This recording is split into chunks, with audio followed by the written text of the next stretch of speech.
Chapter 1। Persona verse shadow. नकली मुखौटा बनाम असली अंधेरा। आप जो दिखते हो वो आप नहीं हो। यह वाक्य सुनने में जितना असहज लगता है उतना ही सच्चा है। इंसान का असली चेहरा शायद वही होता है जिसे वो सबसे ज्यादा छुपाना चाहता है। कार्ल जुंग ने इसी छिपे हुए हिस्से को नाम दिया शैडो। और जो चेहरा आप दुनिया को दिखाते हो उसे कहा पर्सोना। यह अध्याय इसी कॉन्फ्लिक्ट पर है। नकली मुखौटा बनाम असली अंधेरा। हर इंसान समाज में सरवाइव करने के लिए एक पर्सोना बनाता है। यह पर्सोना एक केयरफुली डिजाइंड मास्क है। एक ऐसा रूप जिसे लोग देख सके और स्वीकार कर सके। जब बच्चा पैदा होता है वह प्योर होता है। उसमें रॉ इमोशंस, इंस्टिंक्ट्स और डिजायर्स होते हैं। लेकिन धीरे धीरे समाज उसे बताता है कि क्या एक्सेप्टेबल है और क्या अनएक्सेप्टेबल। गुस्सा मत करो, लालच बुरी चीज है। दी सेल्फिशनेस गलत है। Sexual desires छुपाओ। इन सब ऑर्डर्स के बीच बच्चा धीरे धीरे अपने नेचुरल इंस्टिंक्ट्स को सप्रेस करने लगता है। जो ट्रेड्स सोसाइटी अप्रूव करती है वो बाहर दिखाए जाते हैं। जो ट्रेड्स सोसाइटी रिजेक्ट करती है उन्हें भीतर दबा दिया जाता है। यही दबा हुआ हिस्सा बन जाता है शैडो। पर्सोना एक सोशल नेसेसिटी है। अगर आप सोसाइटी में रहना चाहते हो तो आपको कुछ रूल्स फॉलो करने ही पड़ते हैं। इमेजिन कीजिए कि आप ऑफिस में काम कर रहे हो। आपका बॉस आपको इंसल्ट कर देता है। आप गुस्से में उसे मारना चाहते हो, लेकिन आप ऐसा नहीं कर सकते। आप मुस्कुराते हो, पोलाइट बिहेव करते हो। यह आपका पर्सोना है। लेकिन आपका गुस्सा खत्म नहीं हुआ, वो भीतर शैडो में चला गया। हर बार जब आप खुद की असली इमोशन को दबाते हो, आप अपने शैडो को और मजबूत बना रहे हो। यहीं से सबसे बड़ा साइकोलॉजिकल प्रॉब्लम शुरू होता है। शैडो की सबसे खतरनाक क्वालिटी यह है कि वो अनकॉन्शियस है। आप सोचते हो कि आपने अपनी इच्छा, अपना गुस्सा, अपनी जेलसी दबा दी है। लेकिन वो दबा हुआ हिस्सा आपकी पर्सनालिटी से वैनिश नहीं होता। वो शैडो के रूप में आपके भीतर एक्टिव रहता है। वो आपकी चॉइसेस, आपकी रिएक्शंस और आपके रिलेशनशिप्स को इन्फ्लुएंस करता है, अक्सर बिना आपकी अवेयरनेस के। कार्ल युंग ने कहा था, Until you make the unconscious conscious, it will direct your life and you will call it fate। यानी जब तक आप अपने शैडो को पहचानते नहीं तब तक वही आपको कंट्रोल करेगा और आप सोचोगे कि ये सब मेरी किस्मत है। सच ये है कि आपकी किस्मत का बड़ा हिस्सा आपके शैडो की स्क्रिप्टिंग है। अब सोचिए, पर्सना और शैडो का कॉन्फ्लिक्ट कितना डेंजरस है। बाहर से आप जितने परफेक्ट और मॉरल दिखने की कोशिश करोगे, भीतर आपका शैडो उतना ही खतरनाक होगा। यही कारण है कि कई बार आउटवर्डली रिलीजियस, मॉरल लीडर्स जो अपनी इमेज प्योर दिखाते हैं, अचानक किसी स्कैंडल में पकड़े जाते हैं। उनका पर्सोना जितना चमकीला था उतना ही गहरा उनका शैडो था। यह कॉन्फ्लिक्ट सिर्फ इंडिविजुअल लेवल पर नहीं बल्कि हर जगह ऑपरेट करता है। रिलेशनशिप में देखिए, कोई आदमी अपनी पार्टनर के सामने हमेशा लविंग, केयरिंग और सपोर्टिव पर्सोना दिखाता है। लेकिन अगर वो अपनी रियल एंगर, जेलसी और इनसिक्योरिटी को दबाता रहता है तो शैडो धीरे धीरे एक्सप्लोड करता है। अचानक एक दिन वो आदमी वायलेंट या अब्यूसिव बन जाता है और कहता है, मुझे खुद नहीं पता मैंने ऐसा क्यों किया। यही है शैडो की पावर।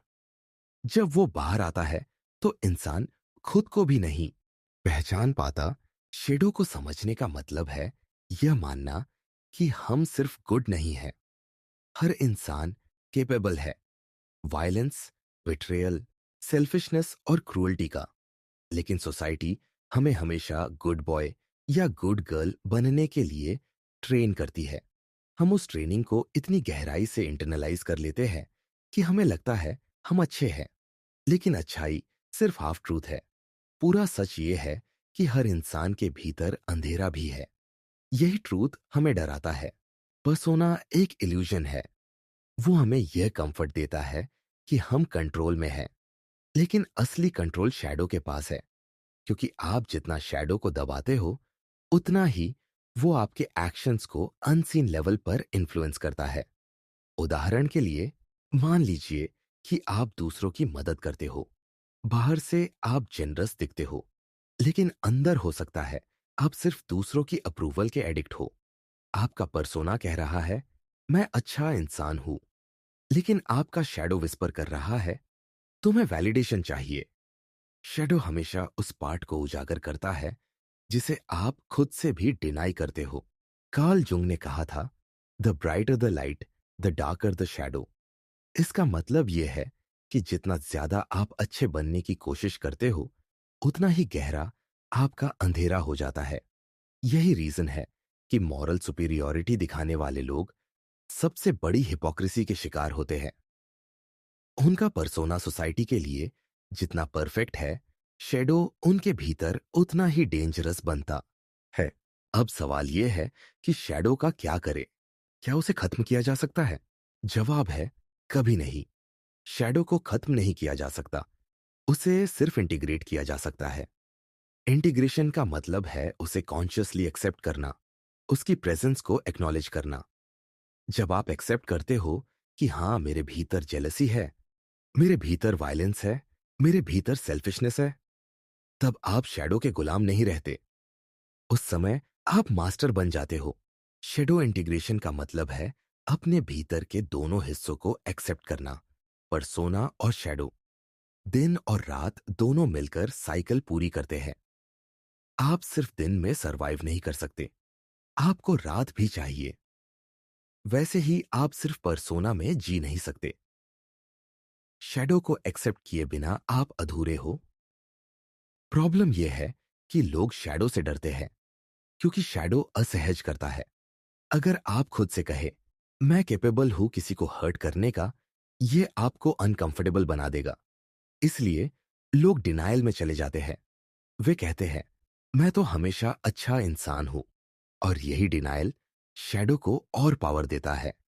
शैडो को इग्नोर करने का मतलब है उसे और ज्यादा आपके सबकॉन्शियस पर कंट्रोल देना। पर्सोना और शैडो का खेल हर जगह है। सोशल मीडिया पर देखिए, लोग अपनी जिंदगी का पर्सोना वर्जन दिखाते हैं, हैप्पीनेस, सक्सेस, स्माइल्स। लेकिन वही लोग डिप्रेशन, एंजाइटी, लोनलीनेस से जूझ रहे होते हैं। इंस्टाग्राम का चमकता हुआ पर्सोना उनके भीतर के डार्क शैडो को छुपा रहा है। यही कारण है कि डिजिटल एज ने शैडो को और कॉम्प्लेक्स बना दिया है। शैडो सिर्फ इंडिविजुअल लेवल पर नहीं, कलेक्टिव लेवल पर भी काम करता है। एक सोसाइटी का भी पर्सोना और शैडो होता है। बाहर से कोई कल्चर सिविलाइज दिखता है, लॉज, मोरालिटी, रिलीजन। लेकिन उसका शैडो है वॉर्स, रेसिज्म, एक्सप्लॉयटेशन। जब कलेक्टिव शैडो एक्सप्लोड करता है तो रायट्स, जेनोसाइड और मैस वायलेंस होता है। यही रीजन है कि भीड़ में इंसान ऐसे काम करता है जो वो अकेले में कभी नहीं करता। क्राउड शैडो को एक्टिवेट करती है। अब इमेजिन कीजिए कि आप अपने शैडो से अनजान हो, तो आप उसकी पपेट बन जाते हो। आप सोचते हो कि आपकी चॉइसेस फ्री है, लेकिन असल में आपकी चॉइसेस आपके अनकॉन्शियस शैडो से निकल रही होती है। यही कारण है कि लोग बार बार वही मिस्टेक दोहराते हैं। वो सोचते हैं कि उन्होंने लेसन सीख लिया है, लेकिन शैडो रिपीट कराता है। शैडो इंटीग्रेशन का पहला स्टेप अवेयरनेस है। अवेयरनेस अनकंफर्टेबल है क्योंकि इसका मतलब है अपनी ही डार्कनेस को फेस करना।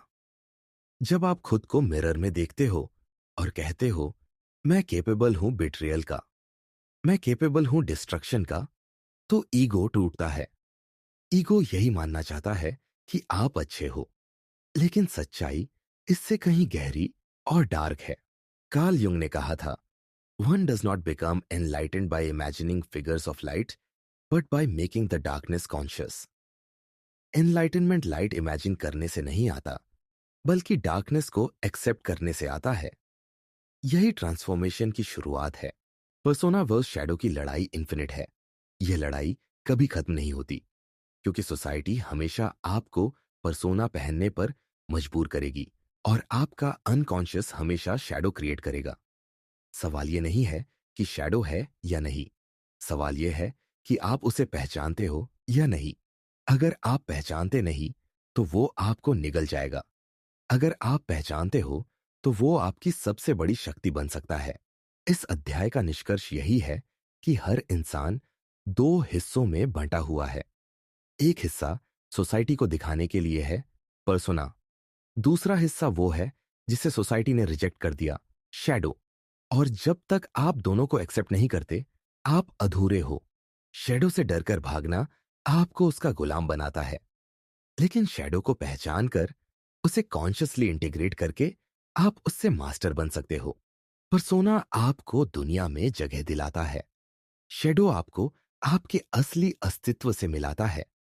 और असली सवाल यही है, क्या आप सिर्फ एक मुखौटा बनकर जीना चाहते हो, या उस अंधेरे को भी फेस करने की हिम्मत रखते हो जो आपको आपकी पूरी ताकत दिला सकता है।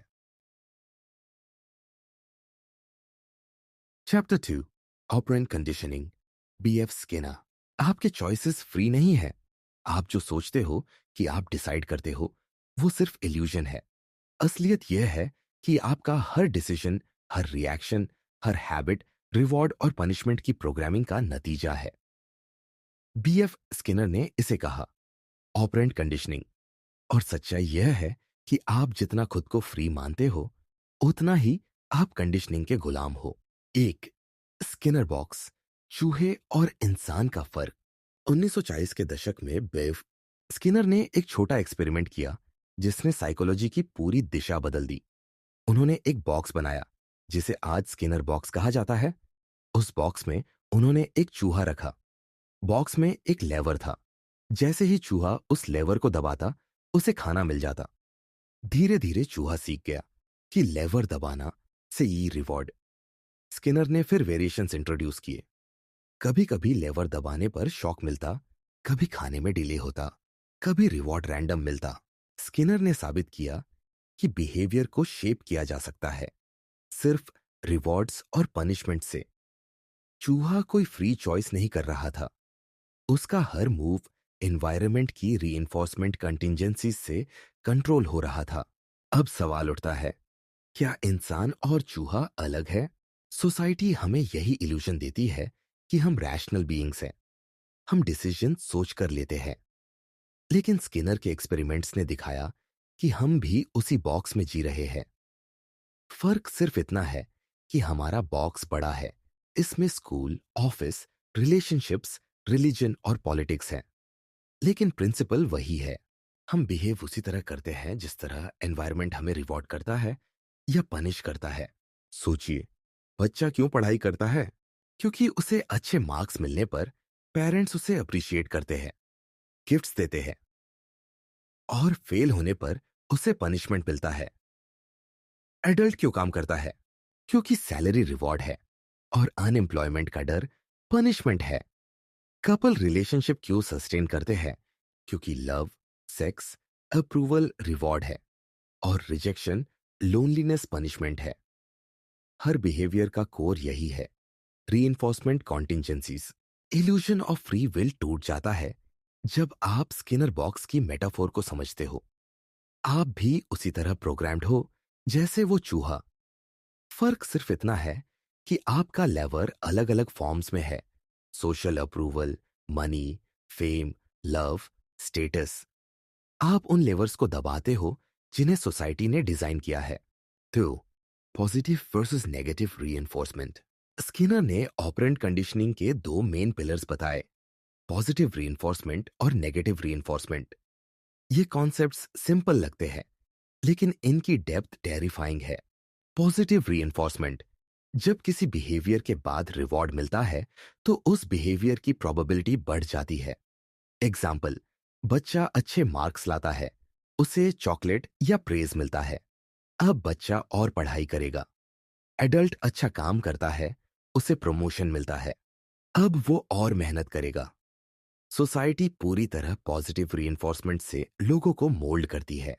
नेगेटिव रीइंफोर्समेंट, अक्सर लोग इसे पनिशमेंट समझते हैं, लेकिन ये अलग है। नेगेटिव रीइंफोर्समेंट का मतलब है जब किसी बिहेवियर से अनप्लेजेंट कंडीशन हट जाती है तो वो बिहेवियर स्ट्रेंथन हो जाता है। एग्जाम्पल, आप हेडेक में दवाई लेते हो, दर्द खत्म हो जाता है। अब आप हर बार हेडेक में दवा लोगे। आप अनकंफर्टेबल साइलेंस को जोक से भरते हो, ऑकवर्डनेस हट जाती है। अब आप सोशल सिचुएशंस में और जोक्स करोगे। दोनों ही रीइंफोर्समेंट्स इंसान को शेप करते हैं। प्रॉब्लम यह है कि रीइंफोर्समेंट कभी न्यूट्रल नहीं होती। हर कल्चर, हर फैमिली, हर रिलीजन अपने स्टैंडर्ड्स डिफाइन करता है कि क्या रिवॉर्ड मिलेगा और क्या पनिशमेंट। यानी आपका बिहेवियर आपकी फ्री चॉइस का रिजल्ट नहीं, बल्कि आपकी कल्चरल कंडीशनिंग का आउटकम है। एग्जाम्पल देखिए, किसी कंजर्वेटिव कल्चर में अगर लड़की बोल्ड कपड़े पहने तो उसे पनिशमेंट मिलेगा, सोशल शेमिंग, रिजेक्शन। वही लड़की अगर ट्रेडिशनल कपड़े पहने तो उसे रिवॉर्ड मिलेगा, अप्रूवल, रिस्पेक्ट। दूसरी तरफ वेस्टर्न कल्चर में बोल्ड ड्रेसिंग रिवॉर्ड बन जाती है, अटेंशन, एक्सेप्टेंस। अब सोचिए, उस लड़की का बिहेवियर उसका फ्री चॉइस या उसके एनवायरनमेंट का रीइंफोर्समेंट सिस्टम। पॉजिटिव और नेगेटिव रीइंफोर्समेंट का सबसे बड़ा मैनिपुलेशन यह है कि ये धीरे धीरे हैबिट बना देते हैं। हैबिट वो चेन है जो धीरे धीरे आपके पर्सनैलिटी को डिफाइन करती है।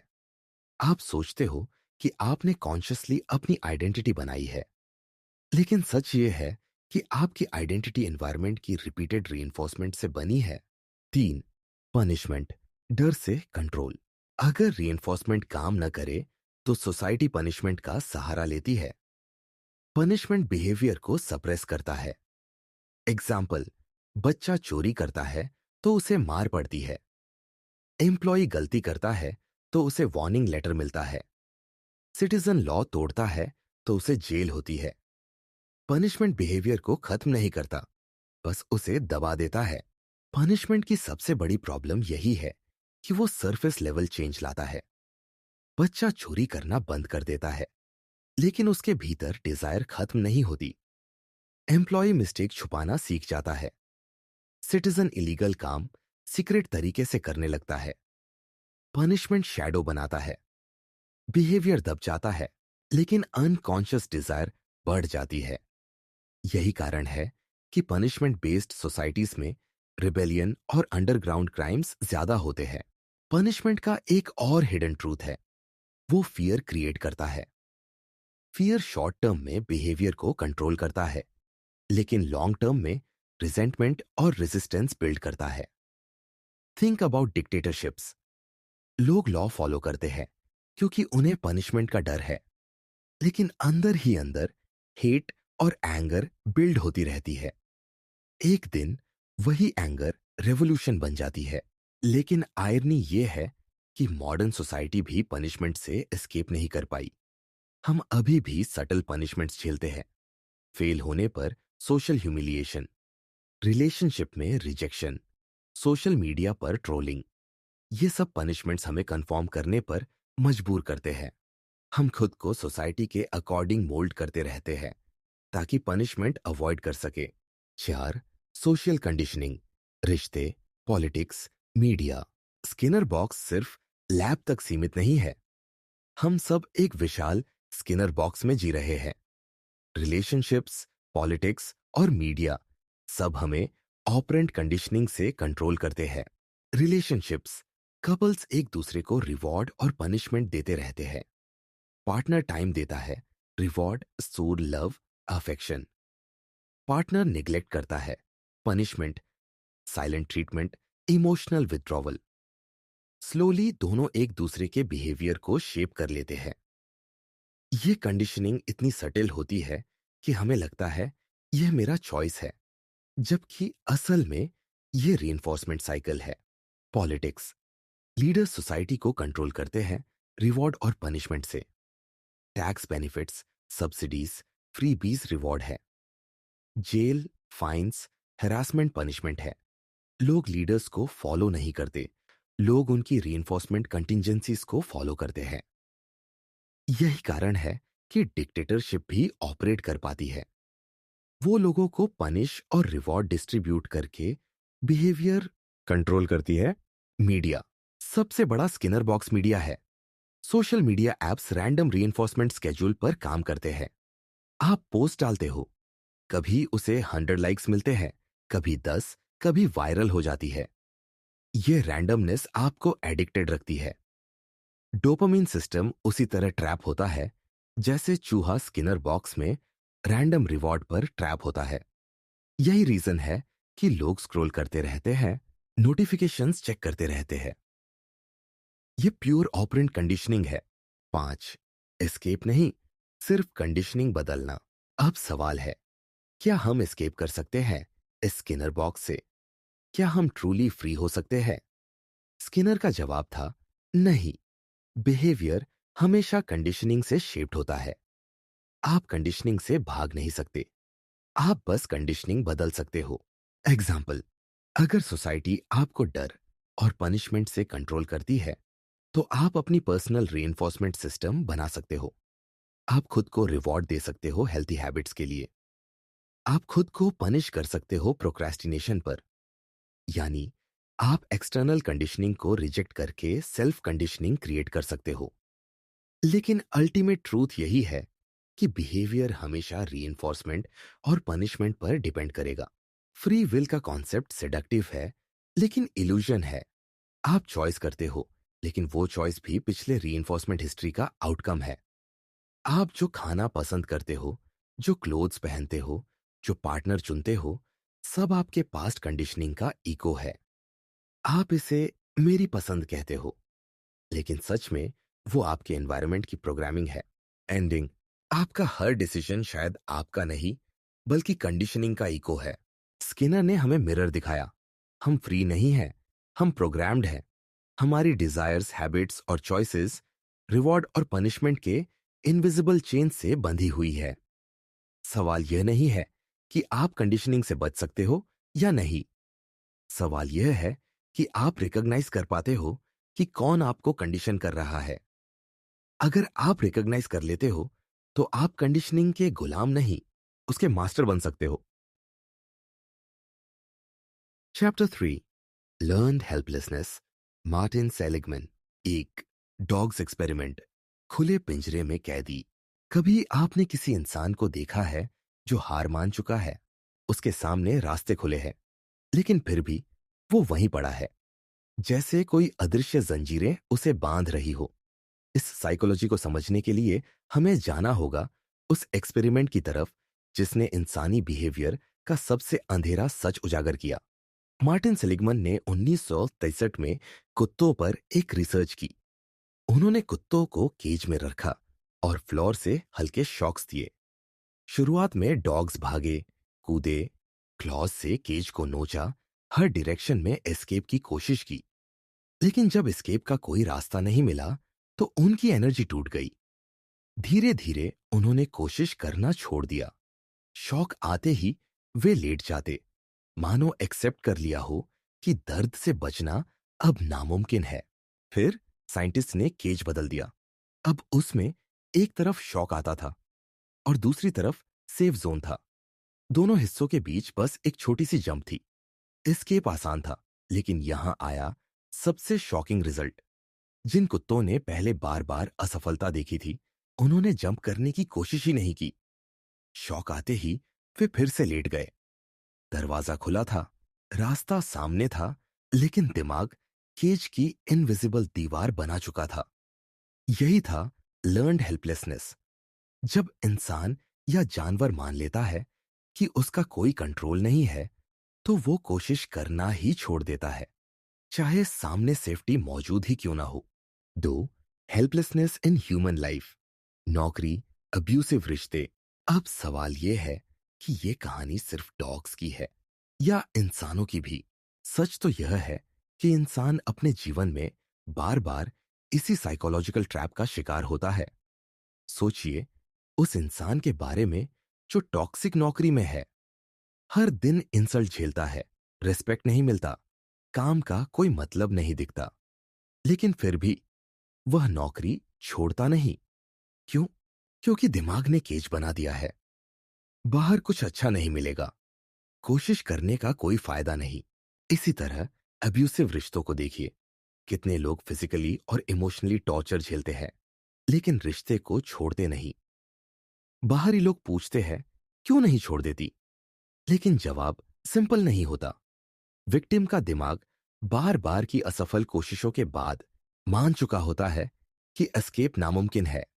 यही लर्न्ड हेल्पलेसनेस है, एक मानसिक जेल जहां इंसान खुद को कैदी बना लेता है। इसका सबसे खतरनाक पहलू यह है कि यह केज अदृश्य है। सोसाइटी इसे नॉर्मल कह देती है। लोग समझते हैं कि बस किस्मत खराब है, लेकिन असल में यह किस्मत नहीं, बल्कि रिपीटेड फेलियर से दिमाग में कंडीशनिंग है। धीरे धीरे इंसान कोशिश करना ही बंद कर देता है। 3, डिप्रेशन और सरेंडर का लिंक। लर्न्ड हेल्पलेसनेस सिर्फ बिहेवियर नहीं, बल्कि डिप्रेशन का डोरवे है। जब इंसान बार बार गिरता है और उठने की कोशिश छोड़ देता है, तो उसका दिमाग होपलेसनेस से भर जाता है। धीरे धीरे उसे लगता है कि कोई फर्क नहीं पड़ेगा। यही थॉट डिप्रेशन को फ्यूल करता है। डिप्रेस्ड इंसान सुबह उठने की कोशिश करता है, लेकिन उठ नहीं पाता। काम करने का मन बनाता है, लेकिन शुरू नहीं करता। बाहरी लोग कहते हैं बस लेजी है, लेकिन सच ये है कि उसके दिमाग ने सिग्नल्स बना लिए हैं, कितना भी करो कुछ बदलेगा नहीं। यही हेल्पलेसनेस डिप्रेशन को गहरा बनाती है, और डिप्रेशन हेल्पलेसनेस को और मजबूत करता है। यह विशेष साइकिल है। सेलिगमैन ने रिसर्च में पाया कि हेल्पलेसनेस से ब्रेन में केमिकल चेंजेस होते हैं। मोटिवेशन सर्किट्स वीक हो जाते हैं, डोपामाइन रिलीज कम हो जाता है। मतलब बायोलॉजिकल लेवल पर भी दिमाग फाइट करने की एनर्जी खो देता है। अब इंसान सरेंडर मोड में चला जाता है। ये सरेंडर सुसाइडल थॉट्स तक ले जा सकता है, क्योंकि जब इंसान को कोई रास्ता नजर नहीं आता, तो डेथ ही एस्केप लगती है। 4, फ्रेम कंट्रोल। कैसे समाज आपको हेल्पलेस बनाता है। अब यहां आता है सबसे डार्क हिस्सा। लर्न्ड हेल्पलेसनेस सिर्फ पर्सनल लेवल पर नहीं, बल्कि समाज लेवल पर भी क्रिएट किया जाता है। इसे कहते हैं फ्रेम कंट्रोल।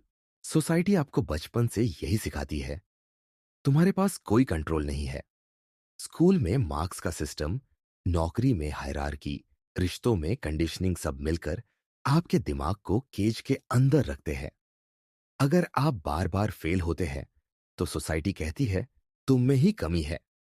इस तरह आप मान लेते हैं कि कोशिश करना बेकार है। सोचिए, पॉलिटिक्स में मैसेस को कंट्रोल करने का सबसे आसान तरीका क्या है? उन्हें यह विश्वास दिलाना कि वे पावरलेस हैं। प्रोटेस्ट मत करो, सिस्टम नहीं बदलेगा। यह हेल्पलेसनेस आपको ओबीडिएंट सिटीजन बना देती है। मार्केटिंग में भी यही होता है। आपको बिलीव कराया जाता है कि बिना इस प्रोडक्ट के आप इनकम्प्लीट हैं। रिलीजन भी कभी कभी यही ट्रैप बनाता है, तुम्हारी किस्मत ऊपर वाला लिखता है। सब मिलकर आपका फ्रेम कंट्रोल करते हैं, ताकि आप क्वेश्चन करना छोड़ दें। असल में सोसाइटी का सबसे बड़ा हथियार यही है, आपको केज के अंदर कन्विंस कर देना, भले ही केज का दरवाजा खुला हो। 5, ब्रेकिंग द साइकिल, अवेयरनेस और रेजिस्टेंस। तो क्या इसका कोई एस्केप है? हाँ, लेकिन एस्केप फिजिकल नहीं, मेंटल है। लर्न्ड हेल्पलेसनेस से बाहर आने का पहला स्टेप है अवेयरनेस। आपको यह पहचानना होगा कि आपके सामने जो दीवार दिख रही है, वह सच में है या सिर्फ परसेप्शन। सेलिगमैन ने बाद में रिसर्च में पाया कि अगर इंसान को छोटे छोटे सक्सेस एक्सपीरियंसेस दिए जाए, तो हेल्पलेसनेस टूट सकती है। यानी माइक्रो विक्ट्रीज क्रिएट करनी होंगी। हर दिन छोटे गोल्स अचीव करना धीरे धीरे दिमाग को रिवायर करता है। ब्रेन को सिग्नल मिलता है कि हाँ, कंट्रोल मेरे हाथ में है। दूसरा स्टेप है रेजिस्टेंस। मतलब सोसाइटी के फ्रेम को ब्लाइंड एक्सेप्ट मत करो। जब कोई सिस्टम आपको यह विश्वास दिलाने की कोशिश करे कि आप पावरलेस हैं, तो उसे चैलेंज करो।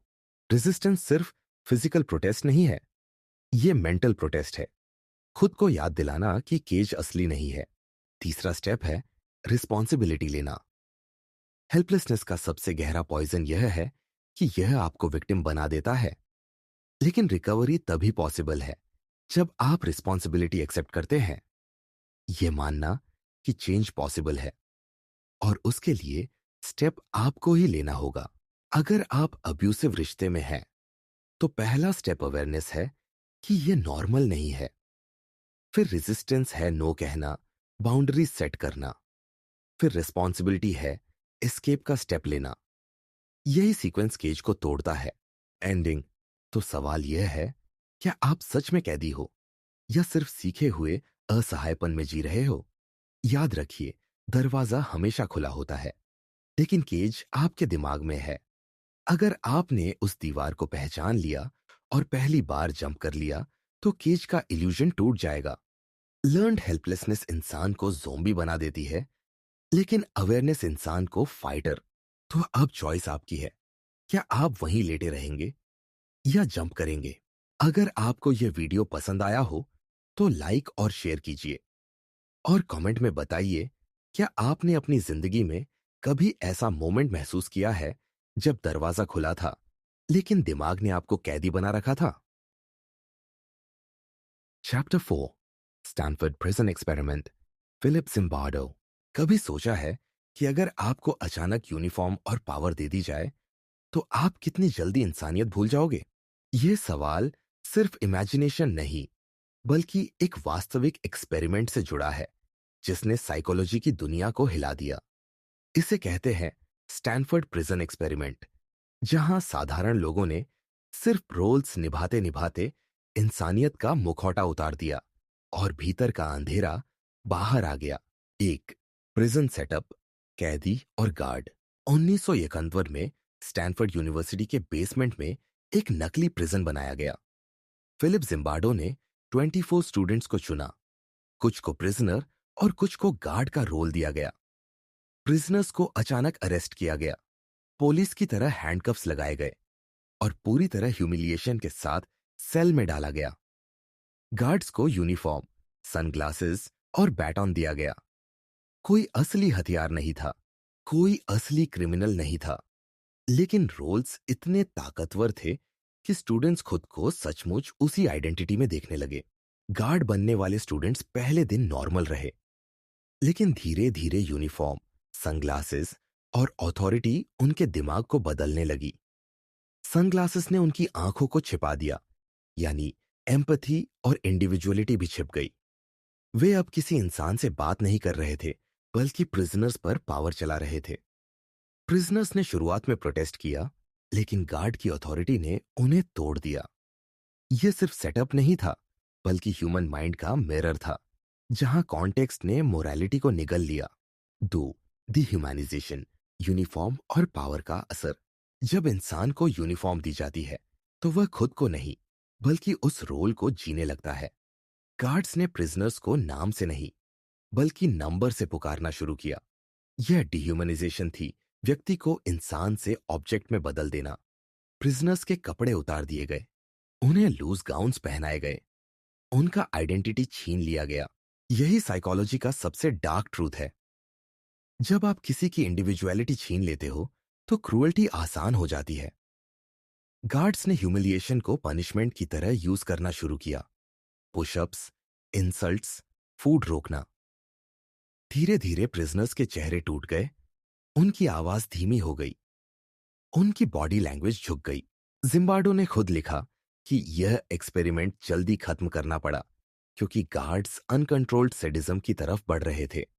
यह दिखाता है कि यूनिफॉर्म और कॉन्टेक्स्ट इंसान को मॉन्स्टर बना सकता है, इवन अगर वो आपकी ही क्लास का स्टूडेंट क्यों ना हो।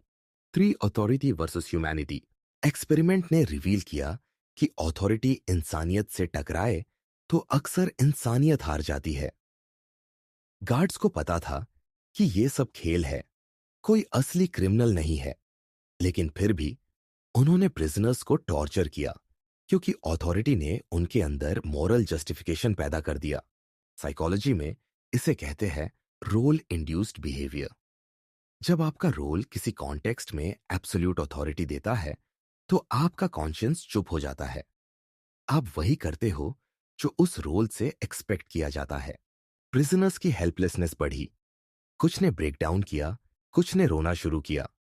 और सबसे डरावनी बात यह थी कि कई प्रिजनर्स भी रोल में इतना डूब गए कि उन्होंने एस्केप करने के बजाय ओबीडियंस को चुन लिया। उन्होंने मान लिया कि वो सच में पावरलेस है, यानी इंसान सिर्फ अथॉरिटी को फॉलो नहीं करता, वो धीरे धीरे उसे सही भी मानने लगता है। ये अथॉरिटी वर्सेस ह्यूमैनिटी का असली युद्ध है, जहां जीत अक्सर अथॉरिटी की होती है। शेर। Frame control. कैसे कॉन्टेक्स्ट मोरालिटी बदलता है। स्टैनफोर्ड प्रिजन एक्सपेरिमेंट ने सबसे बड़ा ट्रूथ रिवील किया। Context is king. Frame control यही है। जब एनवायरनमेंट आपके विचारों और एक्शंस को डिफाइन कर देता है। गार्ड्स को लगा कि उनका काम प्रिजनर्स को कंट्रोल करना है। प्रिजनर्स को लगा कि उनका काम सफर करना है। यही फ्रेम दोनों की रियलिटी बन गया।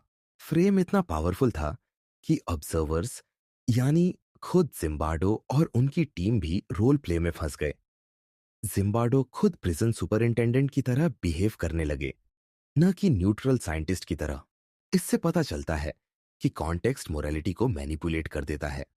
नॉर्मल सिचुएशन में आप किसी को टॉर्चर नहीं करोगे, लेकिन अगर फ्रेम कहता है कि यह रूल का हिस्सा है, तो आप इसे मॉरल समझकर एक्ट करोगे। यही डार्क साइकोलॉजी की ताकत है।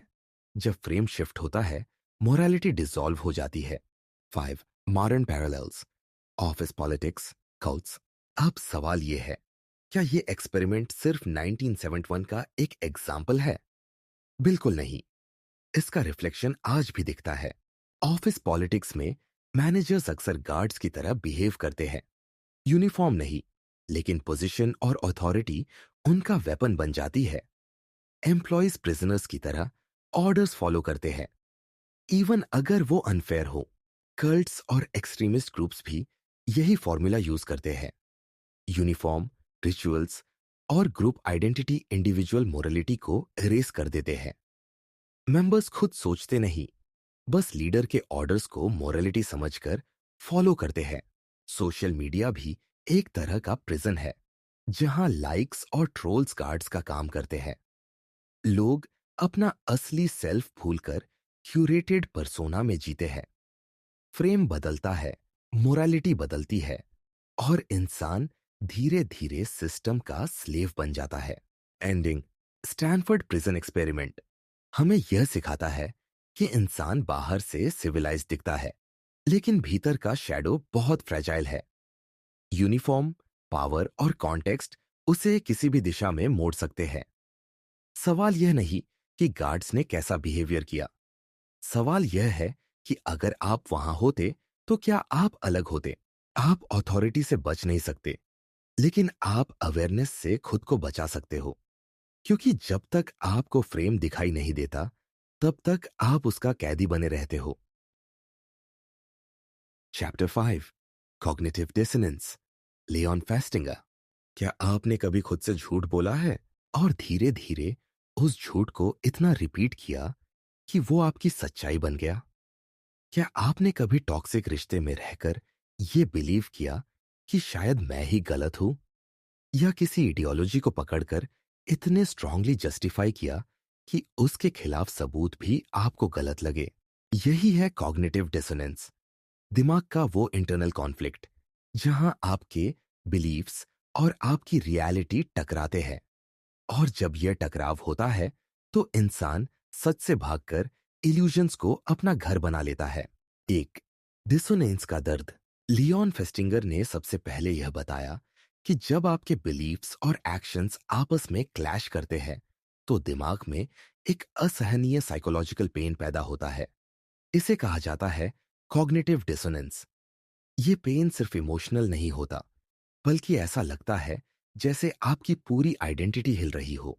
इमेजिन कीजिए, आप अपने आप को ऑनेस्ट इंसान मानते हो। आपका कोर बिलीफ है कि मैं कभी झूठ नहीं बोलता।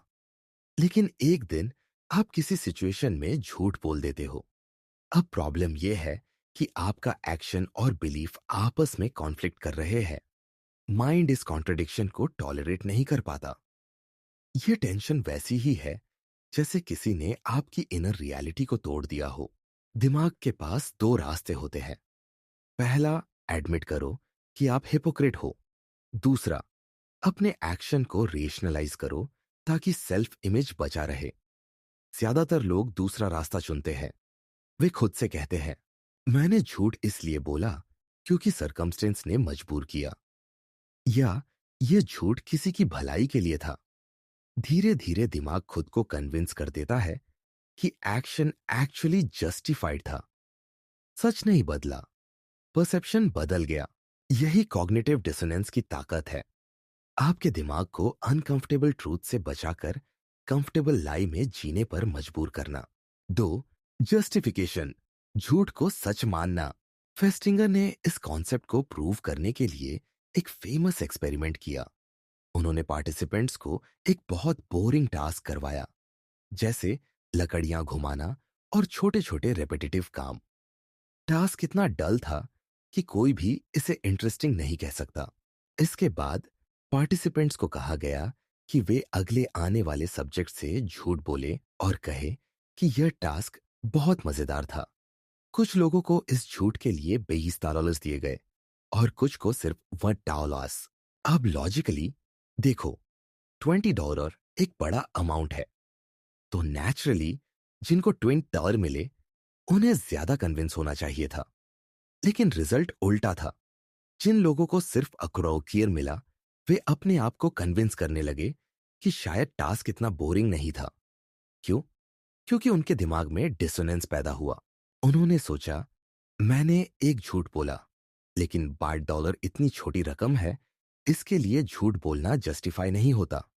इस कॉन्ट्रडिक्शन से बचने के लिए उन्होंने खुद को मेंटली कन्विंस कर लिया कि टास्क वाकई इंटरेस्टिंग था।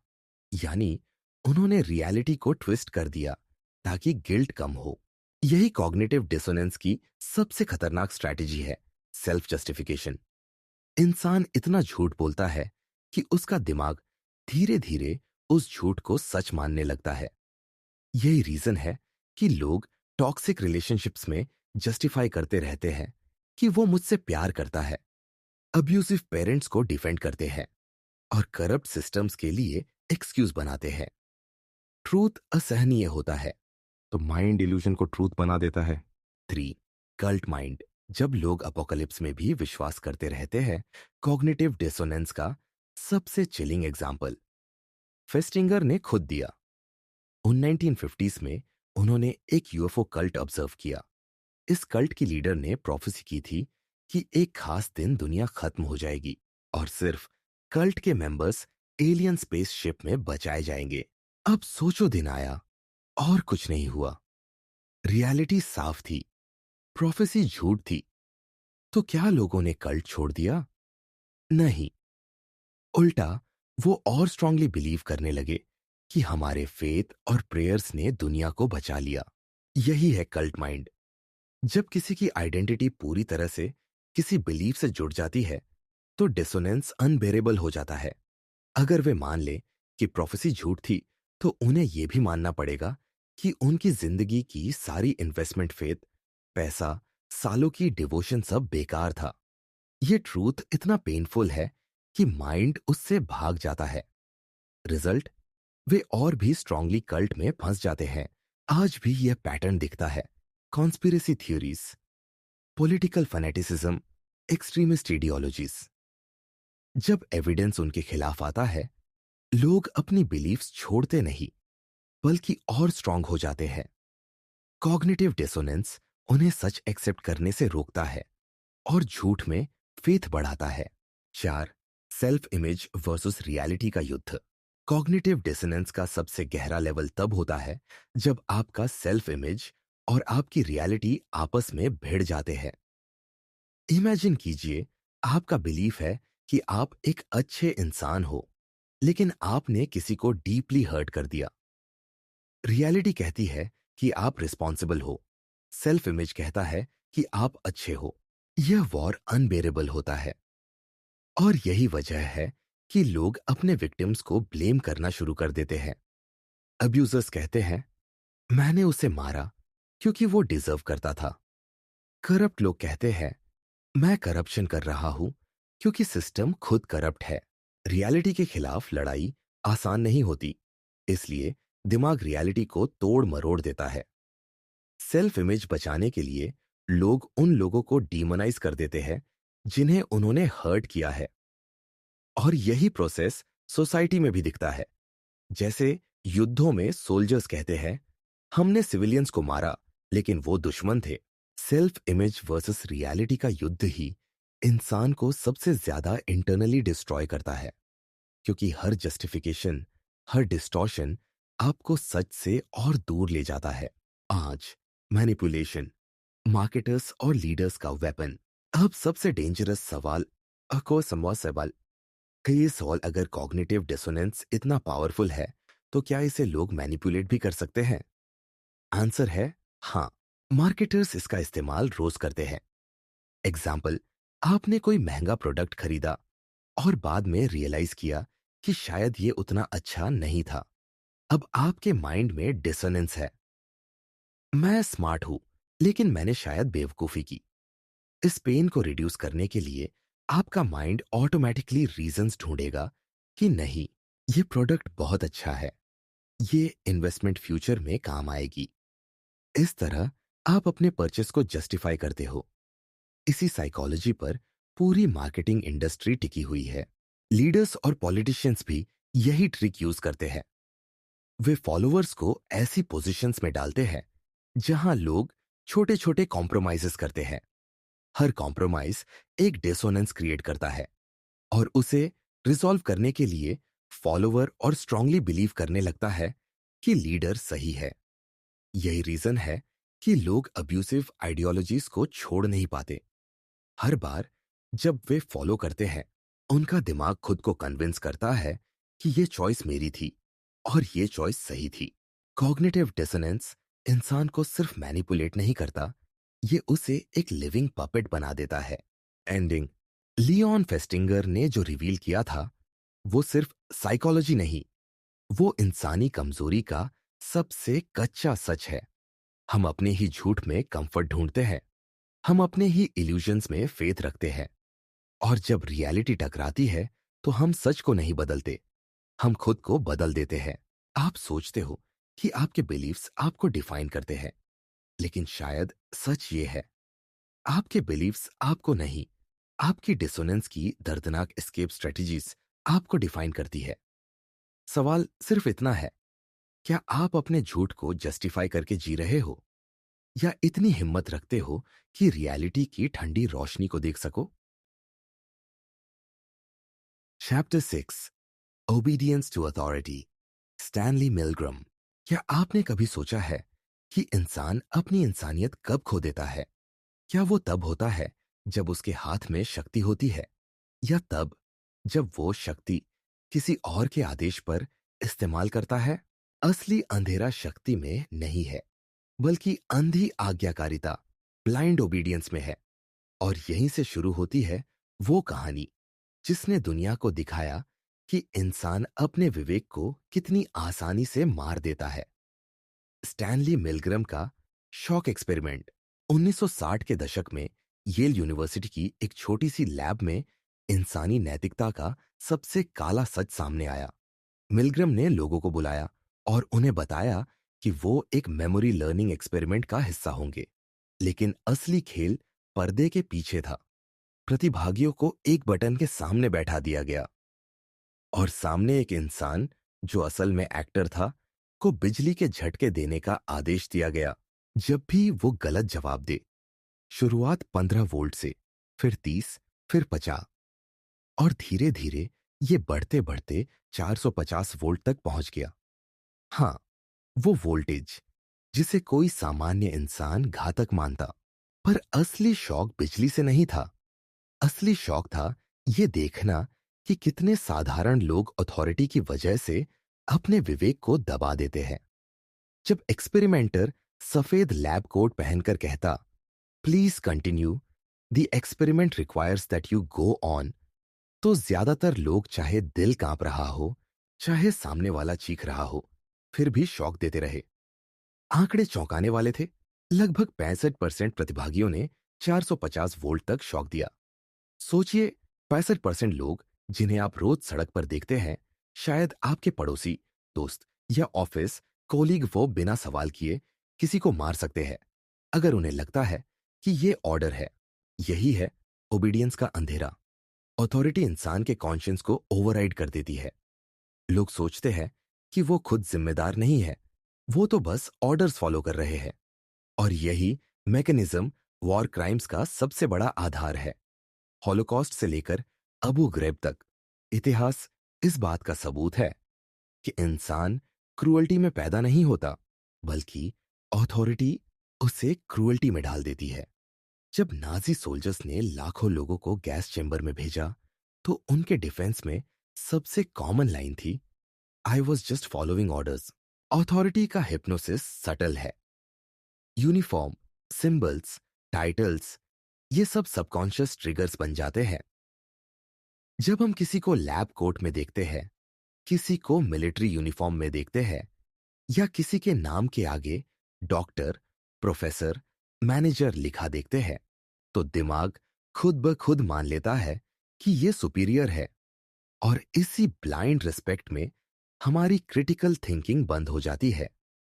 यही वजह है कि मिलग्रम एक्सपेरिमेंट सिर्फ साइंस का हिस्सा नहीं, बल्कि हमारे रोजमर्रा के लाइफ का हिस्सा है। जरा सोचिए, ऑफिस की पॉलिटिक्स में कितनी बार आप ऐसे काम कर चुके हैं जो आपकी वैल्यूज के खिलाफ थे, लेकिन बॉस ने कहा तो आपने कर दिया। कॉर्पोरेट वर्ल्ड में टारगेट्स और ऑर्डर्स के नाम पर लोग अनएथिकल डील्स करते हैं, दूसरों का एक्सप्लॉयटेशन करते हैं और जस्टिफाई कर देते हैं कि मैं तो बस ऑर्डर्स फॉलो कर रहा था। यही ओबीडियंस की सबसे खतरनाक शक्ल है, जहां इंसान अपने कॉन्शियंस और मोरालिटी को सस्पेंड कर देता है, सिर्फ इसलिए कि सामने अथॉरिटी खड़ी है। रिलीजन भी यही गेम खेलता है। जब कोई व्यक्ति सैफरन या व्हाइट रोब पहन लेता है या खुद को मैसेंजर ऑफ गॉड घोषित कर देता है, तो मैसेस उसके सामने झुक जाते हैं। चाहे वो अंधविश्वास हो, ब्लाइंड फेथ हो या ह्यूमन सैक्रिफाइसेस तक, लोग बिना सवाल किए मानते हैं। पॉलिटिकल लीडर्स भी यही करते हैं। बड़े टाइटल्स, बड़ी रैलीज, नेशनल सिंबल्स, ये सब कलेक्टिव हिप्नोसिस बनाते हैं। लोग सोचते हैं कि अगर अथॉरिटी कह रही है तो ये सही होगा, और इसी ब्लाइंड ओबीडियंस से कल्ट्स पैदा होते हैं, डिक्टेटरशिप सरवाइव करती है और पूरे समाज को मैनिपुलेट किया जाता है। मिलग्रम का एक्सपेरिमेंट एक सिंपल लैब रूम में हुआ था, लेकिन उसके एकोज आज हर जगह सुनाई देते हैं। सोशल मीडिया पर जब इन्फ्लुएंसर्स अपनी फॉलोअर्स को कोई डेंजरस ट्रेंड करने को कहते हैं, तो लाखों लोग बिना सोचे समझे करते हैं। जब गवर्नमेंट सिक्योरिटी के नाम पर लोगों के फ्रीडम छीनती है, तो मैसेस क्लैप करते हैं, क्योंकि अथॉरिटी ने कहा कि यह जरूरी है। ओबीडियंस इतना डीप है कि लोग सोचते भी नहीं कि असल में किसके लिए लड़ रहे हैं, किसके लिए मर रहे हैं। लेकिन असली सवाल यह है, क्या ओबीडियंस हमेशा बुरी है? शायद नहीं। समाज को चलने के लिए रूल्स और हायरार्की की जरूरत है, लेकिन डार्क साइकोलॉजी यही किक करती है। अथॉरिटी जानती है कि इंसान की सबसे बड़ी वीकनेस है उसका नीड फॉर ऑर्डर, उसका नीड टू बिलोंग, उसका नीड टू अवॉइड कॉन्फ्लिक्ट। और यही वीकनेस एक्सप्लॉइट करके लीडर्स, कॉरपोरेशंस और सिस्टम्स इंसान से वो सब करवाते हैं जो शायद उसने कभी खुद से न किया होता। इमेजिन कीजिए, अगर आप सड़क पर अकेले होते और कोई अजनबी आपसे कहता कि दूसरे इंसान को मारो, तो शायद आप मना कर देते। लेकिन अगर वही बात एक यूनिफॉर्म पहनने वाला कॉप कहे या एक मिलिट्री ऑफिसर कहे, तो सडनली आपका दिमाग उस आदेश को रैशनलाइज करना शुरू कर देगा। यही है ओबीडियंस का सबसे बड़ा ट्रैप। आप सोचते हैं कि आप मॉरल हैं, लेकिन आप सिर्फ कॉन्टेक्स्ट के गुलाम हो। मिलग्राम एक्सपेरिमेंट ने एक्सपोज किया कि मॉरल कंपास फ्रैजिल है। इंसान खुद को फ्री मानता है, लेकिन उसकी साइकोलॉजी अथॉरिटी के सिंबल्स और कमांड से हाईजैक हो जाती है। और यही पैटर्न हम हर जगह देखते हैं। ऑफिस पॉलिटिक्स से लेकर पॉलिटिकल रैलीज तक, कल्ट से लेकर वॉर्स तक, अथॉरिटी वर्सेस ह्यूमैनिटी का कॉन्फ्लिक्ट हमेशा रहेगा। लेकिन असली सवाल यह है, क्या आप ऑर्डर्स को ब्लाइंडली फॉलो करेंगे या कॉन्शियंस को सुनेंगे? जब कॉन्टेक्स्ट मोरालिटी को बदल देता है, तो आपकी आइडेंटिटी का सच सामने आता है। आज कॉर्पोरेट ऑफिसेस मॉडर्न प्रिजन्स बन चुके हैं। वहां बॉस गार्ड्स हैं, employees prisoners. Office politics Stanford prison experiment और मिलग्राम एक्सपेरिमेंट दोनों की कंटिन्यूटी है। लोग ऑर्डर्स मानते हैं क्योंकि उनकी सैलरी, उनकी आइडेंटिटी, उनका सोशल स्टेटस उस ओबीडियंस पर डिपेंड करता है। मॉडर्न ओबीडियंस सटल स्लेवरी है। और अगर आपने इसे नहीं पहचाना तो आप सोचेंगे कि आप फ्री है, जबकि असल में आप प्रोग्राम्ड हैं। ऑथोरिटी सिर्फ बाहर नहीं है, ऑथोरिटी आपके दिमाग के अंदर भी है। पेरेंट्स की आवाज, टीचर्स की आवाज, सोसाइटी की आवाज।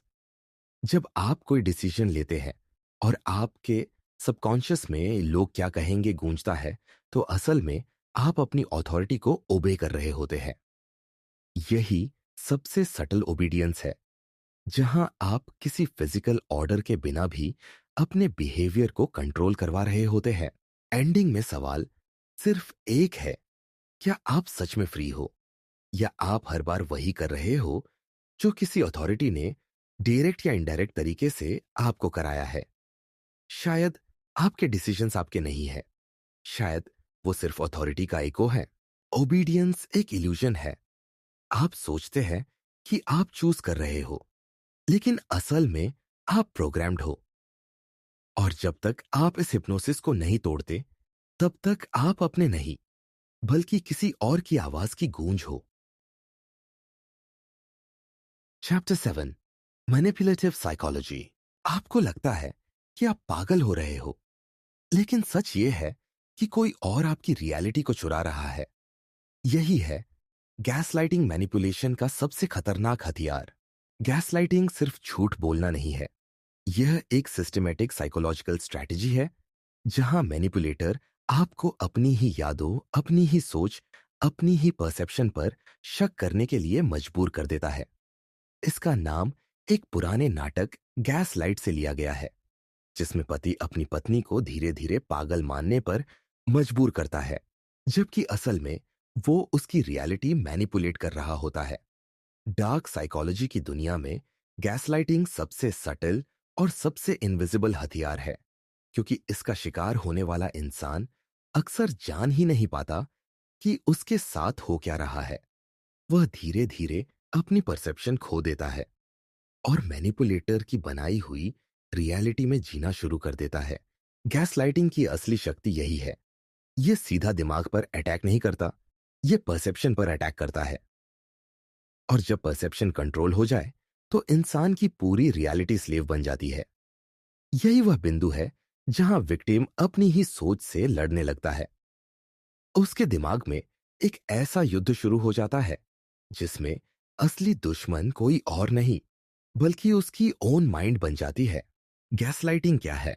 गैसलाइटिंग का मतलब है रियलिटी डिस्टॉर्शन, यानी किसी की परसेप्शन को इस हद तक मैनिपुलेट करना कि उसे अपनी ही सोच और यादों पर शक होने लगे। इमेजिन कीजिए, कोई आपको बार बार कहे तुम्हें गलत याद है, या तुम ओवर रिएक्ट कर रहे हो, या ऐसा कभी हुआ ही नहीं। शुरुआत में आप विरोध करोगे, पर जब यही रेपिटेशन लगातार मंथ्स और ईयर्स तक होता है, तो दिमाग खुद ही अपनी मेमोरी और जजमेंट पर शक करना शुरू कर देता है। गैसलाइटिंग में मैनिपुलेटर का उद्देश्य सिंपल होता है, कंट्रोल। जब आप अपनी ही परसेप्शन पर डाउट करोगे, तब आप नेचुरली उसकी परसेप्शन पर डिपेंड करोगे, यानी वो आपको अपनी रियलिटी एक्सेप्ट करने पर मजबूर करता है। और जब आप उसकी रियलिटी को एक्सेप्ट कर लोगे, तो आपके लिए उसका हर डिसीजन अनक्वेश्चनेबल ट्रूथ बन जाता है। यही वह स्टेज है जहां विक्टिम अपने ही दिमाग की सर्टेनिटी खो देता है। डार्क साइकोलॉजी की सबसे खतरनाक बात यही है। यह आपके दिमाग को नहीं, बल्कि आपकी सर्टेनिटी को ब्रेक करती है। सर्टेनिटी खत्म होते ही आप सजेस्टिबिलिटी के लिए ओपन हो जाते हो, और यही स्पेस मैनिपुलेटर का एक्चुअल प्लेग्राउंड है। रियलिटी डिस्टॉर्शन, झूठ को रिपीट करना। गैसलाइटिंग का सबसे पावरफुल टूल है रिपीटिशन। मनोविज्ञान में इसे इल्यूसोरी ट्रूथ इफेक्ट कहते हैं। जब कोई झूठ बार बार बोला जाए, तो दिमाग उसे सच मानना शुरू कर देता है। आपका सबकॉन्शियस रेपिटेशन को ट्रूथ की तरह प्रोसेस करता है। मान लो कोई आपको लगातार कहे तुम हमेशा गलत हो, या तुम्हारी मेमोरी वीक है, या तुम ओवर सेंसिटिव हो। शुरुआत में आप लड़ोगे, आर्ग्यू करोगे, प्रूफ दिखाओगे, लेकिन बार बार सुनने के बाद दिमाग खुद ही उसे इंटरनलाइज कर लेता है और धीरे धीरे आप उसी नैरेटिव को मानने लगते हो। यही है गैसलाइटिंग का सबसे खतरनाक पहलू। विक्टिम मैनिपुलेटर के वर्ड्स पर डाउट नहीं करता, बल्कि अपनी ही परसेप्शन पर डाउट करने लगता है। वह सोचता है शायद सच में मुझसे ही गलती है, और यहीं पर मैनिपुलेटर जीत जाता है। यह टेक्निक सिर्फ पर्सनल रिलेशनशिप्स में नहीं, बल्कि बड़े लेवल पर भी यूज होती है। Media, politics, propaganda. जब कोई सिस्टम बार बार एक ही नैरेटिव दोहराता है, तो मासेस उसे ट्रूथ मानने लगते हैं, चाहे उसके पीछे जीरो एविडेंस ही क्यों ना हो। रिलेशनशिप्स में सटल कंट्रोल। गैसलाइटिंग अक्सर रिलेशनशिप्स में सबसे ज्यादा दिखाई देती है। एक टॉक्सिक पार्टनर धीरे धीरे आपकी रियलिटी डिस्टॉर्ट करना शुरू करता है। वो छोटी छोटी बातें मैनिपुलेट करेगा, जैसे मैंने ये बात कभी नहीं कही, या तुम ओवर रिएक्ट कर रहे हो, और धीरे धीरे बड़े पैमाने पर आपकी पूरी परसेप्शन हाईजैक कर लेगा। विक्टिम धीरे धीरे अपनी इंडिविजुअलिटी खो देता है। उसकी मेमोरी, उसकी इमोशंस, उसकी रिएक्शंस ऑल आर इनवैलिडेटेड। और जब एक इंसान को बार बार इनवैलिड किया जाए, तो उसका नर्वस सिस्टम खुद ही सरेंडर कर देता है। गैसलाइटिंग रिलेशनशिप्स को सबसे खतरनाक इसलिए कहा जाता है क्योंकि इसमें कोई विजिबल वायलेंस नहीं होता, कोई फिजिकल अब्यूज नहीं, सिर्फ साइकोलॉजिकल वॉरफेयर। और ये वॉरफेयर इतना सटल होता है कि विक्टिम को खुद समझ नहीं आता कि उसका दिमाग और उसकी रियलिटी दोनों हाईजैक हो चुके हैं। फ्रेम कंट्रोल, लैंग्वेज और गिल्ट ट्रैप्स। गैसलाइटिंग सिर्फ वर्ड से नहीं होती, ये फ्रेम कंट्रोल से होती है। मैनिपुलेटर हमेशा कॉन्वर्जेशन का फ्रेम शिफ्ट करता है। अगर आप कहते हो तुमने ये गलत किया, तो वो कहेगा नहीं, तुम ही ओवर रिएक्ट कर रहे हो। अगर आप प्रूफ दिखाओगे, तो वो कहेगा तुम्हें चीजें गलत याद रहती है। अगर आप हर्ट एक्सप्रेस करो, तो वो कहेगा तुम बहुत ड्रामेटिक हो। इस तरह हर बार ब्लेम विक्टिम पर शिफ्ट हो जाता है। मैनिपुलेटर लैंग्वेज को गिल्ट ट्रैप की तरह यूज करता है। वह आपको शेम और गिल्ट में धकेलता है, ताकि आप उसकी रियलिटी एक्सेप्ट करने लगो। डार्क साइकोलॉजी का सबसे घातक प्रिंसिपल यही है। अगर मैं तुम्हें तुम्हारी परसेप्शन पर डाउट करा दूं, तो तुम मेरे हर वर्ड को ट्रूथ मानोगे। फ्रेम कंट्रोल ही गैस लाइटिंग का असली वेपन है। एस्केप स्ट्रेटजीज, अवेयरनेस और बाउंड्रीज। गैसलाइटिंग से बचने का पहला स्टेप है अवेयरनेस। जब आपको समझ आने लगे कि कोई बार बार आपकी परसेप्शन इनवैलिडेट कर रहा है, आपकी मेमोरी को गलत साबित कर रहा है, आपकी इमोशंस को एग्जैजरेट कहकर डिसमिस कर रहा है, तो रिकॉग्नाइज करो, ये गैस लाइटिंग है। दूसरा स्टेप है बाउंड्रीज।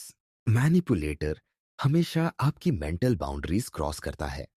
वो बार बार आपकी सर्टेनिटी तोड़ता है। अगर आप अपनी बाउंड्रीज क्लियर कर दो, जैसे अगर तुम मेरी फीलिंग्स डिसमिस करोगे, तो मैं इस कॉन्वर्जेशन को कंटिन्यू नहीं करूंगा, तो मैनिपुलेटर का कंट्रोल कमजोर पड़ने लगता है। तीसरा स्टेप है एक्सटर्नल वैलिडेशन। गैस लाइटिंग का सबसे बड़ा असर यह है कि विक्टिम खुद पर डाउट करने लगता है। इसलिए जरूरी है कि आप आउटसाइड पर्सपेक्टिव लो, ट्रस्टेड फ्रेंड्स, थेरेपिस्ट, जर्नलिंग, ताकि आपको पता चल सके कि आपकी परसेप्शन अभी भी वैलिड है। डार्क साइकोलॉजी अवेयरनेस से ही कमजोर होती है। जब आप पहचान लोगे कि कोई आपके दिमाग पर खेल खेल रहा है, तब उसके वर्ड्स और उसके मैनिपुलेशन की पावर फेड होने लगेगी। एंडिंग। गैसलाइटिंग सबसे साइलेंट वेपन है। यह आपकी हड्डियां नहीं तोड़ती, यह आपकी रियलिटी तोड़ती है। और जब रियलिटी टूट जाए, तो इंसान खुद को ही खो देता है। यही रीजन है कि गैसलाइटिंग को सबसे डेंजरस साइकोलॉजिकल मैनिपुलेशन माना जाता है। सवाल यह है कि आप अपनी रियलिटी किसे सौंप रहे हो, अपनी परसेप्शन को किसके हाथों में दे रहे हो। अगर आप अनअवेयर हो, तो आप अपनी ही सोच के खिलाफ युद्ध हार सकते हो। लेकिन अगर आप जागरूक हो, बाउंड्रीज बनाते हो और अपनी सर्टेनिटी रिक्लेम करते हो, तो कोई भी मैनिपुलेटर आपकी रियलिटी चुरा नहीं सकता। याद रखो, गैसलाइटिंग का क्योर है अवेयरनेस, और अवेयरनेस वही मोमेंट है जब मैनिपुलेटर की पूरी शक्ति कलैप्स हो जाती है। Chapter 9, fundamental attribution error, social judgment trap.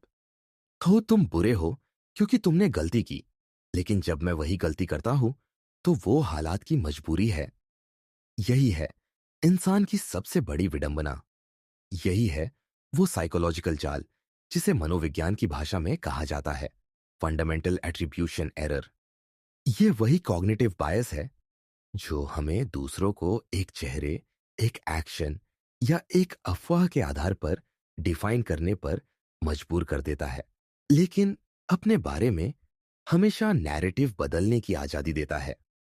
असल में इंसानियत को सच से ज्यादा जल्दी एक विलन चाहिए ताकि उसे ब्लेम कर सके, ताकि उसकी अपनी गंदगी और उसकी अपनी कमजोरियां ढक जाए। सोचिए, सड़क पर ट्रैफिक जाम में कोई आपकी गाड़ी को हल्का सा टच कर दे, आपका गुस्सा तुरंत एक्टिवेट हो जाता है। ये आदमी पागल है, लापरवाह है, दूसरों की जान की कोई कीमत नहीं है। लेकिन अगर कभी आप खुद गलती से किसी को टकरा दें, तो आपकी रैशनलाइजेशन तुरंत आ जाएगी। यार, ब्रेक्स काम नहीं कर रहे थे, सामने वाला अचानक रुक गया, बहुत भीड़ थी। यही डबल स्टैंडर्ड हमारी सोच की जड़ में बैठा हुआ है। हम दूसरों की गलती को उनके चरित्र से जोड़ते हैं और अपनी गलती को हालात से। यही है एट्रीब्यूशन बायस की असली गहराई। मानव इतिहास की सबसे बड़ी त्रासदियां इसी बायस की वजह से हुई। भीड़ ने किसी एक व्यक्ति को चुना और उस पर मोरलिटी, लॉयल्टी या धर्म भक्ति का सारा बोझ डाल दिया। मीडिया ने किसी आरोपी का चेहरा दिखाया और पूरी जनता ने तय कर लिया कि यही गुनहगार है। अदालत में सबूत आने से पहले ही जजमेंट लिख दी गई। यही मास साइकोलॉजी का काला खेल है। इंसान को सत्य नहीं चाहिए, उसे बस एक आसान नैरेटिव चाहिए। और इस नैरेटिव को बनाने के लिए फंडामेंटल एट्रीब्यूशन एरर से बड़ा हथियार कोई नहीं।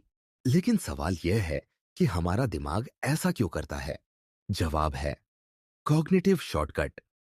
हमारी कॉग्निटिव इकोनॉमी दिमाग को हर पल एनर्जी बचाने पर मजबूर करती है। किसी कॉम्प्लेक्स बिहेवियर के पीछे सिचुएशन, ट्रॉमा, सोशल डायनामिक्स या अनसीन ट्रिगर्स को एनालाइज करना एनर्जी कंज्यूमिंग है। आसान रास्ता क्या है? कैरेक्टर ब्लेम कर दो। वो थीफ है, इसलिए उसने चोरी की। वो करप्ट है, इसलिए पैसा खाया। लेकिन अपने लिए, मैं मजबूर था, इसलिए गलत कदम उठाया। यह एसिमेट्री ही बायस को जन्म देती है। इमेजिन कीजिए, एक कंपनी में कोई कर्मचारी डेडलाइन मिस कर देता है। मैनेजर तुरंत लेबल दे देगा, इरिस्पॉन्सिबल, लेजी, केयरलेस। लेकिन जब वही मैनेजर खुद डेडलाइन मिस करता है, तो वो बोलेगा, अनएक्सपेक्टेड मीटिंग्स आ गई, क्लाइंट डिले कर रहा था, रिसोर्सेस कम थे। यही है फ्रेम कंट्रोल का खेल। पावर पोजीशन वाले लोग हमेशा अपनी नैरेटिव को कॉन्टेक्स्ट से जस्टिफाई करते हैं, और सबऑर्डिनेटेड लोग उसी पावर की वजह से कैरेक्टर असैसिनेशन झेलते रहते हैं। अब सोचिए, मीडिया ट्रायल्स। कोई सेलिब्रिटी या नेता पर आरोप लगता है, हेडलाइन स्क्रीम करती है, गिल्टी, करप्ट, शेमलेस। लाखों लोग तुरंत ओपिनियन बना लेते हैं। किसी ने यह नहीं सोचा कि इंफॉर्मेशन सेलेक्टिव हो सकती है, कॉन्टेक्स्ट मैनिपुलेट किया गया हो सकता है। फंडामेंटल एट्रीब्यूशन एरर मास परसेप्शन को इतनी गहराई से इन्फेक्ट करता है कि पूरा समाज फ्रेम कंट्रोल के ट्रैप में फंस जाता है। यहां बायस सिर्फ इंडिविजुअल नहीं, कलेक्टिव बन जाता है। और जब कलेक्टिव बायस एक्टिवेट होता है, तो उसकी एनर्जी दंगों, लिंचिंग और सोशल हेट्रेड के रूप में एक्सप्लोड करती है। फंडामेंटल एट्रीब्यूशन एरर सिर्फ दूसरों को जज करने तक सीमित नहीं रहता, यह सेल्फ डिसेप्शन का भी हिस्सा है। हम अपने अंदर की गंदगी को प्रोजेक्शन और रैशनलाइजेशन से ढकते हैं। अगर कोई हमें सेल्फिश कहे, तो हम तुरंत काउंटर देंगे, मैं सेल्फिश नहीं हूं, बस प्रैक्टिकल हूं। अगर कोई हमें डिसऑनेस्ट पकड़े, तो हम जस्टिफिकेशन देंगे, मजबूरी थी, मेरे पास ऑप्शन नहीं था। लेकिन किसी और ने वही एक्ट किया, तो जजमेंट क्लियर है, वो डिसऑनेस्ट है, इमोरल है। यह हिपोक्रेसी सिर्फ एक डिफेंस मैकेनिज्म नहीं, बल्कि हमारे ईगो की सर्वाइवल स्ट्रेटेजी है। कल्ट लीडर्स, पॉलिटिशियंस, मार्केटर्स सभी इस बायस को एक्सप्लॉइट करते हैं। नेता अपने फॉलोअर्स को सिखाता है, हम प्योर है, बाकी लोग करप्ट है। मार्केटर आपको गिल्ट फील कराता है, अगर तुमने ये प्रोडक्ट नहीं खरीदा तो तुम लूजर हो, इररिस्पॉन्सिबल हो। कॉर्पोरेट कल्चर में ब्लेम शिफ्टिंग नॉर्मलाइज कर दी जाती है। मैनेजर सक्सेस का क्रेडिट लेता है और फेलियर का ब्लेम टीम पर डाल देता है। यह सब संभव है क्योंकि लोग फंडामेंटल एट्रीब्यूशन एरर को चैलेंज ही नहीं करते। अगर आप ध्यान से देखें तो हर स्टीरियोटाइप इसी बायस से पैदा होता है। सभी पॉलिटिशियंस करप्ट होते हैं, सभी रिच लोग एरोगेंट होते हैं, सभी गरीब लेजी होते हैं। यह स्वीपिंग जजमेंट्स कन्वीनियंट है, लेकिन डेंजरस है। यही स्टीरियोटाइप्स सिस्टेमिक डिस्क्रिमिनेशन को फ्यूल करते हैं।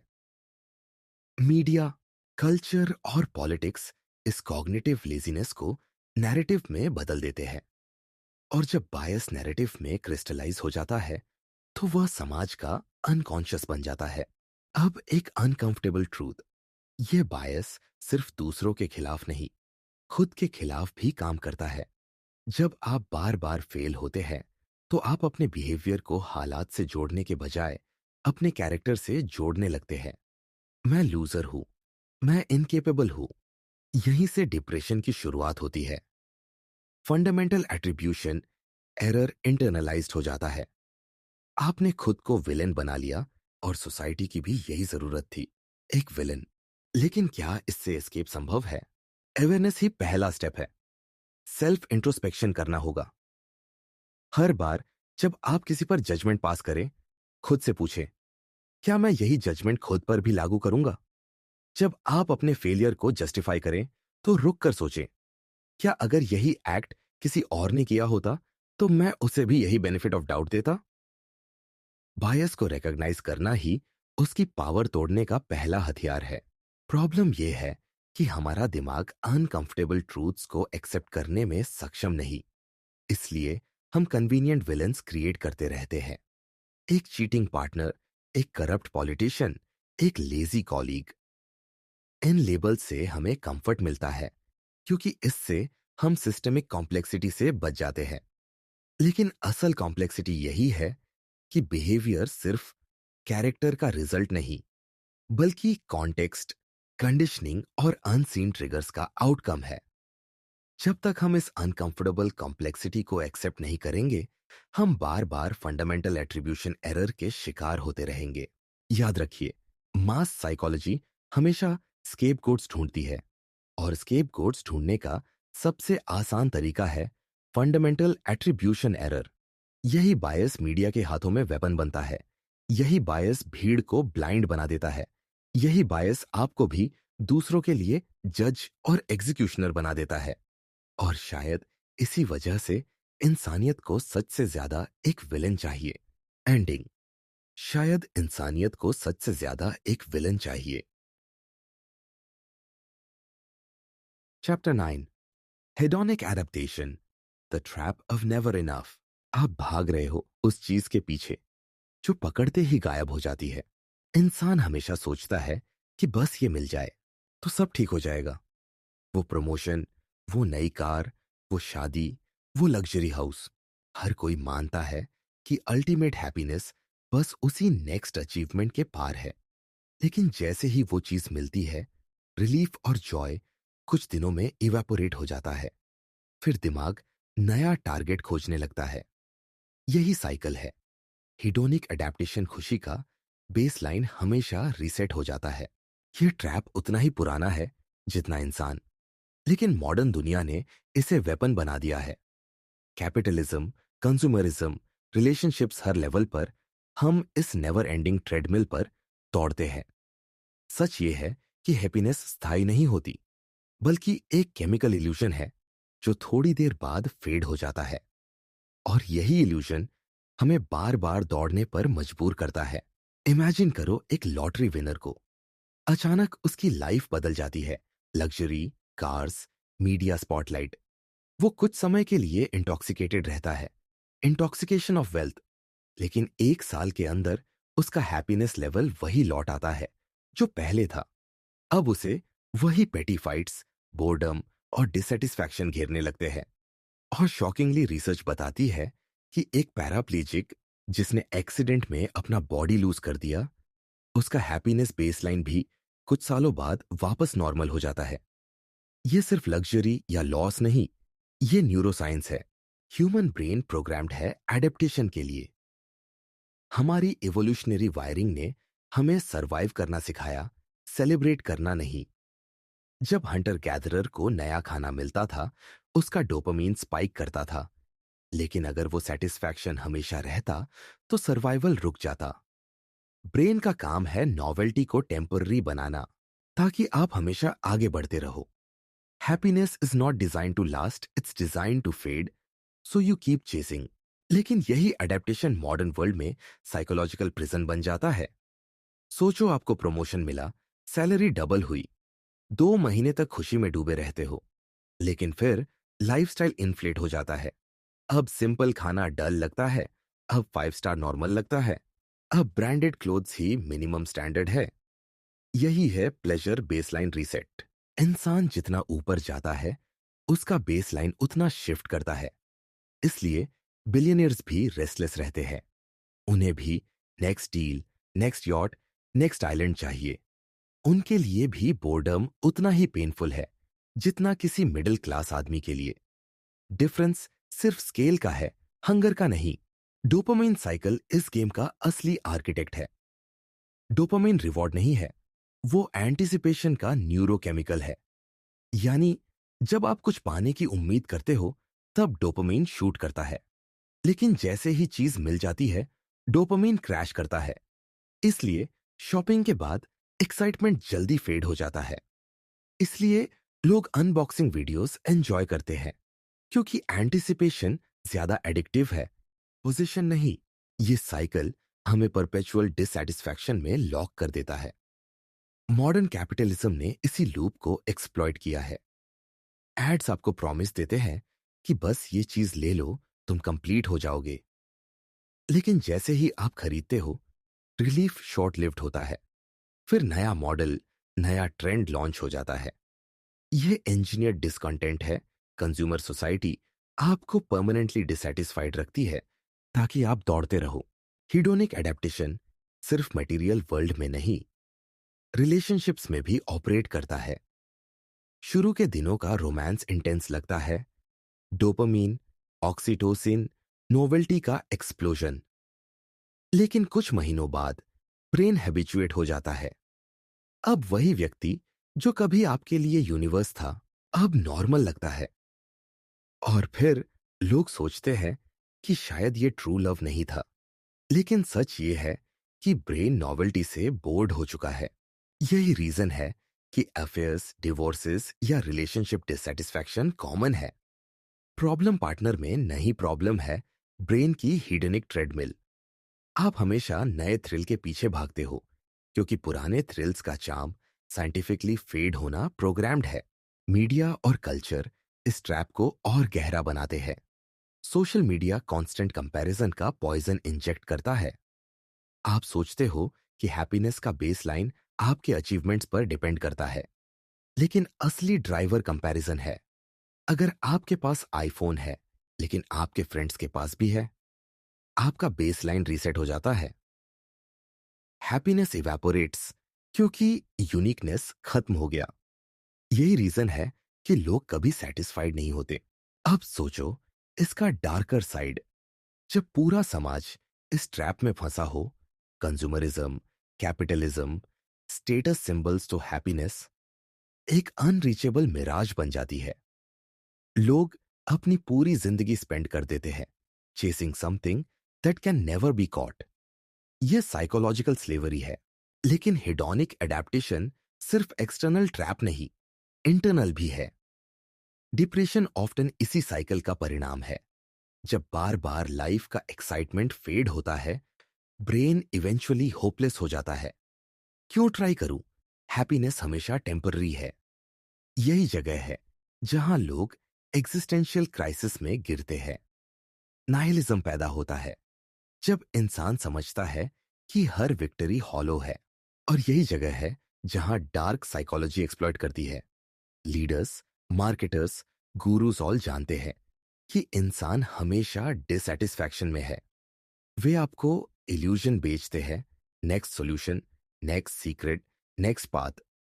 वे आपके ट्रेडमिल को आगे बढ़ाते रहते हैं। आप दौड़ते रहते हो और उन्हें प्रॉफिट मिलता है। तो क्या एस्केप पॉसिबल है? हेडोनिक ट्रेडमिल से भागना लगभग इम्पॉसिबल है क्योंकि यह एवोल्यूशनरी डिजाइन है। लेकिन अवेयरनेस आपको थोड़ा लिबरेशन दे सकती है। जब आप समझते हो कि हैप्पीनेस परमानेंट स्टेट नहीं बल्कि एक टेम्पररी स्पाइक है, तो आप उसे क्लच करने की बजाय ऑब्जर्व करना सीखते हो। कुछ फिलॉसफीज, स्टोइसिज्म, बुद्धिज्म ने इसी इल्यूजन को डेकेड्स पहले रिकॉग्नाइज किया था। बुद्धा ने कहा था, डिजायर ही सफरिंग की जड़ है। हिडोनिक एडेप्टेशन उसका साइंटिफिक प्रूफ है। जब तक आप डिजायर के पीछे भागते रहोगे, आप कभी फ्री नहीं होगे। फ्रीडम तभी पॉसिबल है जब आप इस साइकिल को देख पाओ। अवेयरनेस ही पहला कदम है, लेकिन मेजॉरिटी लोग कभी जागते नहीं। वे नया फोन, नई जॉब, नया रिलेशनशिप चेस करते रहते हैं और जब तक उनका जीवन खत्म होता है, वे रियलाइज करते हैं कि हैप्पीनेस हमेशा होराइजन पर थी, हाथों में कभी नहीं। तो अगली बार जब आप सोचो कि बस ये मिल जाए, मैं खुश हो जाऊंगा, तो याद रखना बेसलाइन रीसेट आपका इंतजार कर रहा है। आपकी खुशी इवेपोरेट होगी जैसे परफ्यूम हवा में, और आप फिर दौड़ते रहोगे क्योंकि यही ट्रूथ है।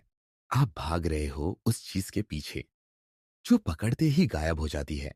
अगर आपको यह गहरी साइकोलॉजिकल जर्नी पसंद आई हो, तो इस चैनल को लाइक, सब्सक्राइब जरूर कीजिए और कमेंट्स में बताइए आप अगला टॉपिक किस साइकोलॉजी ट्रैप पर चाहते हो। आपकी क्यूरियोसिटी ही इस डार्क एक्सप्लोरेशन को आगे ले जाएगी।